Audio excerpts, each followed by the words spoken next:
midadiido khayraduleeshoy qaar midadiido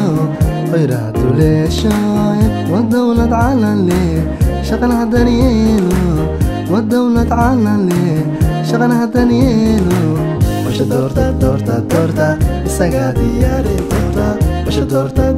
doorta dibitaari waye doorta washa doorta isaga diyaari doorta washa doorta danteena waye doorta bashi doorta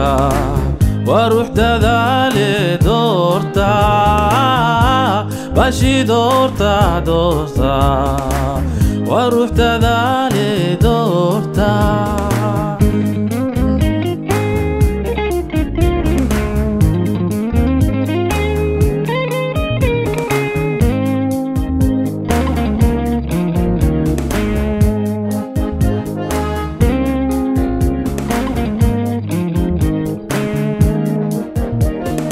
iyadoon cidi u diran aanu kala dirsoocayn dumarkiyo caruurtiyo danyartuu u hiishaa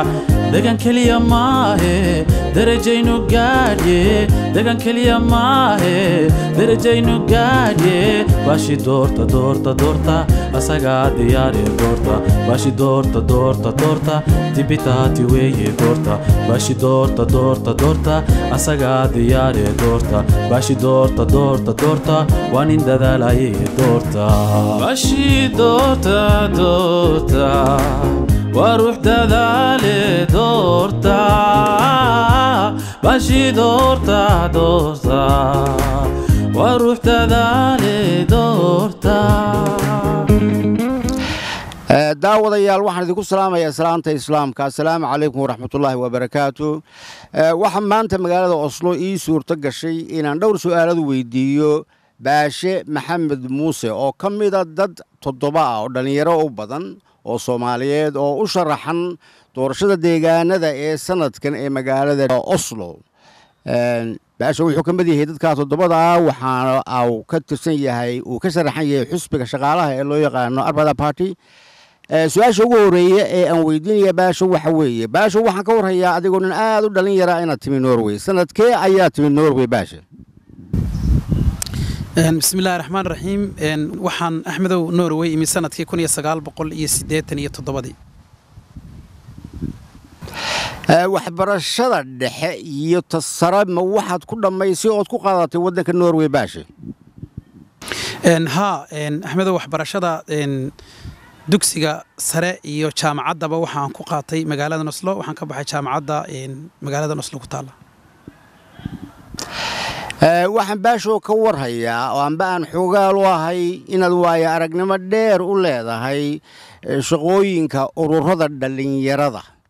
goorma ayaad bilowday shaqooyinka caynkaas ee aad ku soo caan baxday ee ku bilowday dhalinyaradii intii aad ardayga ahayd waqtigee ayaad bilowday waxbarashada runtii dhinacan ardada dhaqdhaqaaqa ardada iyo dhinaca siyaasadda ardada ku saabsan waxaan bilaabay sanadkii 1994 xilligaas oo ahaa xilligii aan bilaabay aan ardayga ka noqday jaamacaddan Oslo marka waxaan ka noqday afhayeen ururkii ardada Soomaaliyeed ee laga aasaasay jaamacadda Oslo waxaana ka mid ahaa dhalinyaradii ama ardadii ugu horeysay ee aasaastay ururka isaga jaaliyada Soomaalida ama ummadda Soomaalida ee degan wadankan inta badan waxa lagu canaantaa ama farta lagu fiiqaa oo la yiraahdaa waa dad aan dadka shaqeeya aanay ku badnayn laakiin waxaan ka warqabaa in baashow aad tahay dadka Soomaaliyeed ee ku guuleystay ama ku najaxay in aad shaqayso oo aad shaqo hesho oo shaqada ka qayb gasho markii aad tacliintaada dhamaysay maxaad waayo aragnimo shaqo leedahay baashow waayo aragnimadayda shaqo ama khibradda aan shaqada u leeyahay waxaan bilaabay markii ugu horeysay sanadkii 1993 anigoo ku shaqeeyay markii ugu horeysay turjubaan ahaan markii labaadna anigoo ku shaqeeyay macallin ah ama bare dugsiga dhexe ah halkaas oo aan wax u dhigi jiray ama aan ahaa macallin caawiye ah dugsiga hoose dhexe oo ka mid ah gobol ku yaala gobolada Norway oo la yiraahdo gobolka Aust-Agder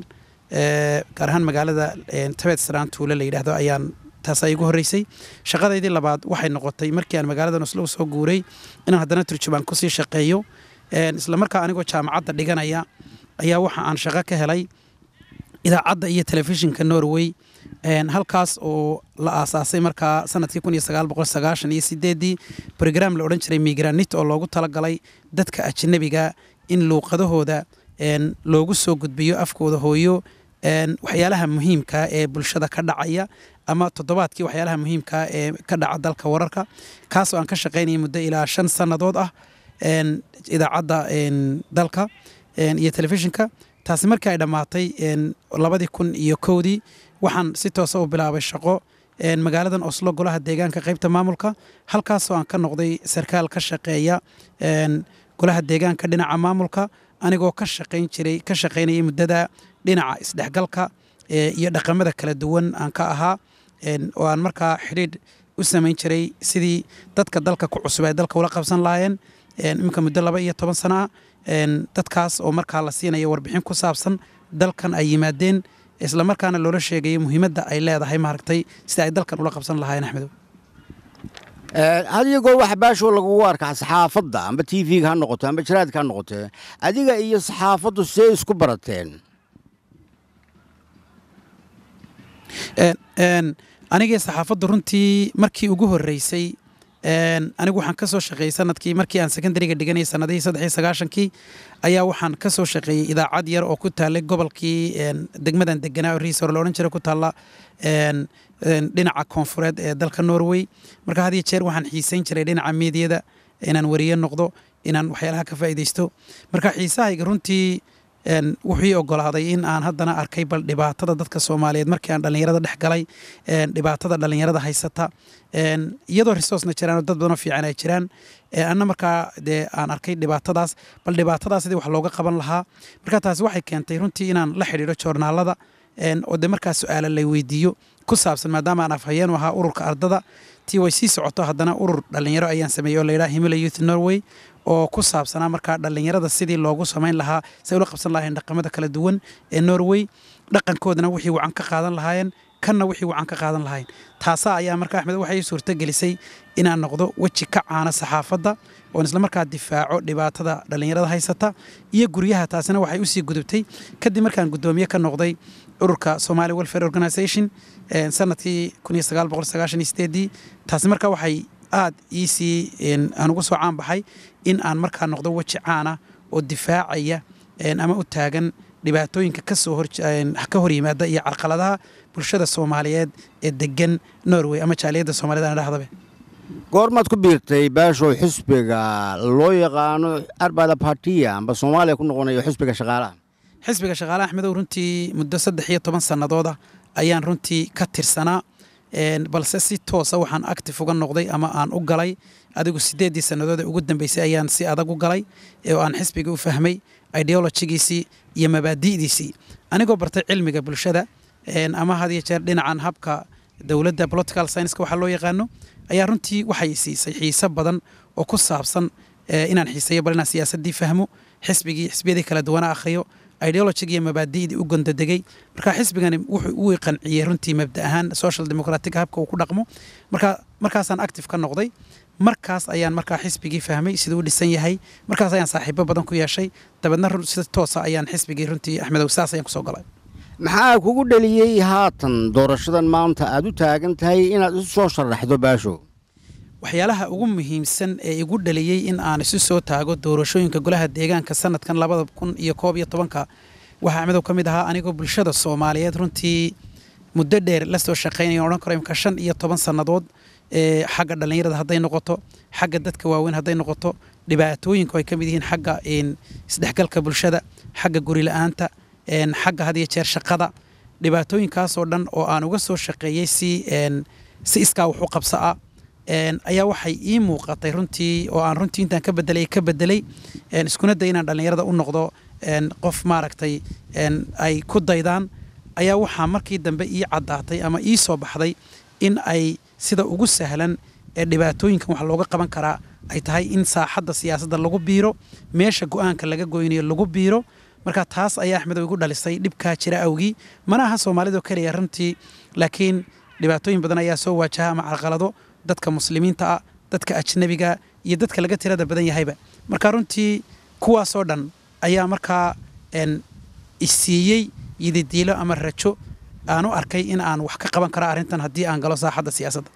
sida laga warqabo baashow xusbiga arbada partiya amba xusbiga shaqaalaha ee aad ka socotaa waa xusbi ballaaran dad badan baana ka sharaxan waxaad wax nooga sheegtaa adiga sidii lagugu soo xulay iyo sidii habkii lagugu soo doortay inaad tartankan ka qayb gasho tartanka axmed tartanku wuxuu bilaabmaa xisbigu wuxuu leeyahay hab mabaadii ama qawaaniin la raaco iyo hab dadka loo soo sharaxo marka xisbiga la soo gelayo habkaas oo raacaya hab dimuqraadiya ayaa anigu waxaan ka tirsanaa laan ka mid a xisbiga oo ilaa 84 laamood ka kooban laantaydii ayaa markaa magacayga soo gudbisay oo laamo waxay xaq u leeyihiin inay soo jeediyaan ama soo bandhigaan magacyada ay u arkaan in ay geli karaan inay gelayaan siyaasadda sanadkan markaa magacaygii markii la soo gudbiyey laamo badan oo kale ayaa ii soo codeeyey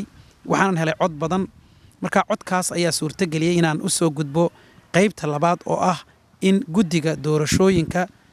xisbiga oo ka koobnaa ilaa 9 qof oo leh guddoomiye ay haddana dib u eegaan waxbarashadayda backgroundkayga aragtidayda siyaasadeed inaan ka soo bixi karo waxyaalaha kala duwan ee xisbigu maaragtay maanta hor yaalla marka taas ayaa guddigii markii ay ku qanceen ayay waxay igu soo dareen liiska musharaxiinta sanadkan 2011 ee golaha deegaanka magaalada Oslo baasha adigoo mahadsan labada su'aalood ee ugu dambeeyay waraysigan waan isu ka raacin doonaa tan hore waxay tahay sidaad ka warqabto jaaliyadda Soomaaliyeed ee Norway degani meelo badan bay ka kala yimaadeen amba wadankii hore ee la isku oran jiray Soomaaliya ha noqoto amba kuwa Kenya ka yimaada ha noqoto Ethiopia amba ilaa Djibouti laakiin halkan aynu joogno dadku waa isku wada Soomaali waana isku wada dan aniga sida ila tahay waxa ugu rajada badan ummadan Soomaaliyeed ee maanta sharaxan qofba sidoo kalsooni uga haysto Soomaalida oo dhan haddaba waxaan ku weydiinayaa adiga baashow kalsoonida aad ka haysta Soomaalida meel ay doonaan ka soo jeedaan intay leegtay intay rajo ka qabtaa in codkooda aad wada hantido su'aasha ugu xigtaa ugu dambaysa waxay noqonaysaa haddii aad ku guuleysato Ilaahay waa ku guuleynay oo aad doorashadan ku soo baxdo maxaad u qaban doontaa waxyaabaha aad qaban doonto ee aad doonayso in aad soo gudbiso imikaba ee jaaliyadda aad u qaban doonto maxaa ka mid ah axmedow jaaliyaddan Soomaaliyeed ee qurba joogga ee degan dalka Norway oo runtii lagu qiyaasay ilaa 26,000 imika madaxa la sii galaysa waa runtaadoo dee burburkii iyo dhibaatooyinkii dhacay ayaa dadkan keenay marka aniga halbeegayga ama cabirka aan ku camiro waxaan idhaahdaa ha la kala saaro Soomaalinimada iyo siyaasadda Soomaalinimadu waxa weeye dadka Soomaaliyeed dad wadaaga af dhaqan iyo diin markaan la dhaqmayo waxaan ula dhaqmaa ama aan ula hadlaa inay yihiin dad asal ahaanna meel ka soo wada jeeda isku af ah isku dhaqan ah isku diin ah runtii markaan taa kala hadlo ee aan ka rumeeyo aan ogahay inay iga daacad tahay aan kula dhaqmay arkaan inaan maaragtay aan cadaalad darro ku jirin inaan iga daacad tahay waxaan qabanayaa ayaa waxay ii suurto gashay runtii in aan dhammaanba jaaliyadda Soomaaliyeed ururadeeda kala duwan ee nooc walba leh duqaytida dhalinyarada culimaa diinka masaajidada jira inta oo dhanba xiriir ayaan la yeeshay waxaan runtii ka haystaa kalsooni aad iyo aad u badan oo aan runtii is oran karo waa ilaa 100% marka runtii kalsoonidaasi waa mid kalsoonidu waa wax la dhiso ma aha wax la iska helo marka runtii wax qabadkayga ku bays garaysnaa in aan qofka caawiyo isaga oo markaa qofka marka la caawiyo isaguna naftiisa caawinaya ayaa waxay ii suurta gelisay anigoon dee midabka kuwan kala soocaynin anigoo u arka maaragtay inay dee dadkayga yihiin ayaa waxay ii suurta gelisay in aan maaragtay kalsoonida noocaas hanto kalsoonida noocaasna maanta waan haystaa waanan ka dareemay imika markii codka la bixinayo dad aad u badan ayaa codkii siiyey haddii ay noqoto dhinacan ah haddii Ilaahay gu guuleeyo maxaan u qaban doonaa jaaliyadda Soomaaliyeed ee Norway runtii aniga oo og xogagaalna u ah carqaladaha iyo dhibaatooyinka soo waajahayaba jaaliyaddan Soomaaliyeed ee Norway ayaa waxyaalaha ugu waaweyn ee runtii aan jecelahay xisbigu wuxuu leeyahay ajende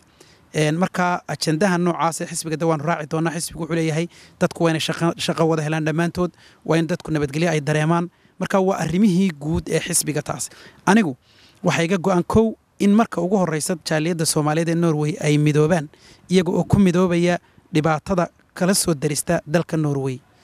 kow markay taa ku midoobaan loo sameeyo ama guddi ama urur mideeya oo wax qabad iyo tayo leh talabaad dhibka imika ugu weyn taagani waxa weeye iyada oo qoysaska Soomaaliyeed ay ka haysato dhibaato dhinacan child protection service ka la yiraahdo ama dhinaca badbaadada caruurta oo qoysas badan oo aan oran karo ilaa waa 100 imika caruurtii laga qaaday si xunna arintaasi ay u socoto ayaa waxa runtii aniga iga go'an aan jecelahay inaan anigoo la shaqeynaya jaaliyadda xubnaheeda iyo dadka matalaya in marka hore kow caruurtii imika kulay dhibaato jirta waa la qaadaya in marka ugu horeysa la helo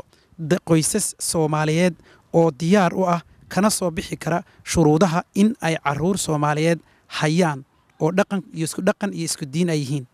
laba hadii taa ay nagu yaraato oo aanay dad badan oo had iyo jeer aan ka soo bixi kara aanay shuruudaha jirin in haddana jaaliyadda muslimiinta oo iyadu ilaa 120 kuna xiriir lala yeesho iyadana la ogaado oo la helo dad noocaas oo la tababaro oo muslimiina oo caruurta Soomaalida loo geeyo waa in la helaa guddi Soomaaliyeed oo jaaliyadda Soomaaliyeed ka tirsan oo ay dawladdu la tashan karto tala bixin dhinaca dhaqanka dhinaca diinta iyo dhinaca maaragtay qurba joognimada iyo kala duwanaanteena oo ina matalaysa marka guddigaas waa inay yeelataa kalsoonidii waa inay yeelataa aqoontii iyo daacadnimadii waa inay la timaado marka qodobada noocaas ah ayaan runtii aad iyo aad ugu rajo weynahay Axmedow in aan fuliyo fulintaasina waxay ku imanaysaa laba iyadoo anagu waxaanu suurtagelinaa xisbi ahaan facilitationkii waxaanu suurtagelin lahaa in resources ay yimaadaan oo la helo laakiin qofka sameynaya waa jaaliyadii waxa iyana muhiim runtii aan jecelahay inaan iyana qayb ka qaato Soomaalidu imika waxa aad looga hawlan yahay in la dhisto masaajidkaas runtii noqon doona xarun weyn oo ummadda madali karta marka taana runtii dawladda waanu kala hadalay oo lacag baa jirtay masaajidka Sacuudigu siiyay bari dhaweyto oo ay joojiyeen la hakiyay marka taasna sidii loo soo celin lahaa iyada oo la raacayo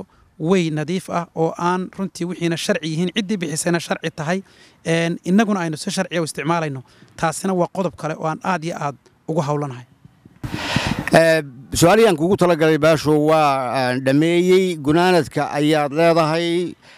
waxaan ka warqabtaa amba wax laga yaanu ka warqabnaa in doorashooyinkii ay bilaabeen oo biyahanba socotay sida ay u socdaan iyo fariinta aad kaga tagayso shacbiga aad ka doonayso haddii rabbi xukmaayo codka waxaan mahad gaar halkan uga soo jeedinayaa dhammaanba taageerayaashayda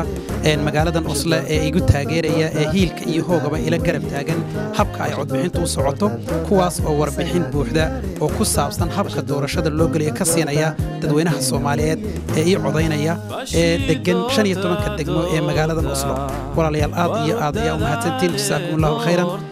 waxaan kaloo leenahay rabadaan wanaagsan ilaahayna dalkeennii dadka dhibaataysan ee abaaruhu ay ku baaheen ilaahay abaartana haynaga qaado waxaanu leenahay walaalayaal rabadaan wanaagsan ilaahayna ciidda haynagu gaarsiiyo khayr iyo barwaaqo